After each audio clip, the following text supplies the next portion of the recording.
अस्सलाम वालेकुम, मैं हूं नसीर और आप देख रहे हैं नसीर टेक स्किल चैनल में। हम आपको वेलकम और खुशामदीद कहते हैं। जैसा कि आपको मालूम होगा कि आज का जो टॉपिक है, आज की जो मौजू ये क्यों अहम है, क्यों इम्पॉर्टेंट है, क्योंकि जो यूट्यूब ने मैसेज भेजा है वाइट स्टूडियो को अंडर रिपोर्टेड का और रियल टाइम के बारे में जो मैसेज भेजा है, हम इसके बारे में बात करेंगे।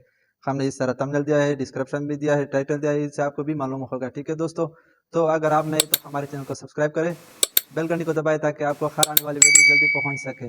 तो चलो स्टार्ट करते हैं। इन भाई के साथ ये मसला हो रहा है, ये क्या प्रॉब्लम है, क्या मसला है, क्या टेंशन है, तो हम आपको बताएंगे। आप जब इसको क्लिक करेंगे ना तो ये आगे नहीं जाएगा। क्यों? क्योंकि कुछ दोस्तों ने यूट्यूब के साथ कंटेक्ट किया है कि ये क्या मसला है, ये क्या प्रॉब्लम है। तो यूट्यूबर ने खुद बताया है कि ये इतना बड़ा मसला नहीं है। ये जो लिखा है view data is under reported for some dates जो 30 June July 7 2023 we are working to fix this. तो ये यूट्यूब खुद इसको जो है इसको सॉल्व करेगा, इस प्रॉब्लम को, इस टेंशन को। आपने कुछ नहीं करना है, आपने सिर्फ ये करना है कि आपने वाईटी स्टूडियो पे जाना है। हम हमने इधर से प्ले स्टोर पे जाना है। प्ले स्टोर पे आपने वाईटी स्टूडियो को सर्च करना है। वाईटी स्टूडियो को मैं सर्च करता हूँ, तो मैंने पहले से अपडेट किया हुआ है। अगर आपने अपडेट नहीं किया हुआ है तो आपने इधर से अपडेट करना है। मैंने अपडेट किया है, हमें ओपन लिखा हुआ दे रहा है। अगर आपको अपडेट आपसे अपडेट मांग रहा है तो इधर अपडेट लिखा होगा, तो आपने इस वाईटी स्टूडियो को इधर से अपडेट करना है। ठीक है दोस्तों, तो ये कोई इतना बड़ा मसला नहीं है, कोई इतना बड़ा प्रॉब्लम नहीं है। आपने क्या करना है, बस वीडियो को बनाना है और यूट्यूब चैनल पर अपलोड करना है, व्यूज लेना है, मजे लेना है, सब्सक्राइब भी लेना है इसके साथ साथ। ठीक है दोस्तों, तो चलो मिलते हैं नेक्स्ट वीडियो में, तब तक के लिए हमें इजाज़त दीजिए। पाकिस्तान जिंदाबाद, पाकिस्तान पाइंदाबाद। अल्लाह हाफिज़।